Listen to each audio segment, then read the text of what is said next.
Hi అండి, welcome to NRK tutorials. నేను మీ నీరజ రామకృష్ణ అండి. ఇవాళ మనము పరాగ సంపర్క గురించి ఒక చిన్న ట్రిక్ అయితే చూద్దామండి. ఓకేనా? మీకు తెలుసు కదండి పరాగ సంపర్కం అంటే ఏమిటో. ఒక పుష్పంలోని పరాగ రేణువులు అదే పుష్పం యొక్క కీలగ్రాన్ని చేరడాన్ని ఏమంటారండి? ఆత్మపరాగ సంపర్కం లేదా స్వపరాగ సంపర్కం అంటారు. అదే ఒక పుష్పంలోని పరాగ రేణువులు వేరే పుష్పం యొక్క కీలగ్రాన్ని లేదా వేరే మొక్కపైన ఉన్న పుష్పం యొక్క కీలగ్రాన్ని కానీ చేరడాన్ని ఏమంటారు? పరపరాగ సంపర్కం అంటారు. ఓకేనండి. ఇవాళ మనం కీటకాల ద్వారా జరిగే పరాగ సంపర్కాన్ని ఏమంటారంటే ఎంటమోఫిలీ అంటాం. దీని ఎంటమోఫిల్ని ఎలా గుర్తుపెట్టుకోవాలంటే, మనకి కీటకాలు చాలా ఉంటాయి కదండి.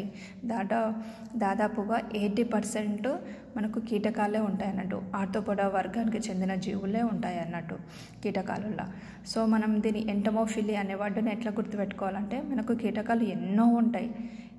ఎన్నో అంటే ఎంటమోఫిలీ. ఓకేనండి. నెక్స్ట్ గబ్బిలాల ద్వారా జరిగే పరాగ సంపర్కాన్ని ఏమంటారంటే కిరోప్టెరిఫెలీ అంటారు. మనకు గబ్బిలాలు నైట్ టైంలో తిరుగుతాయి కదండి.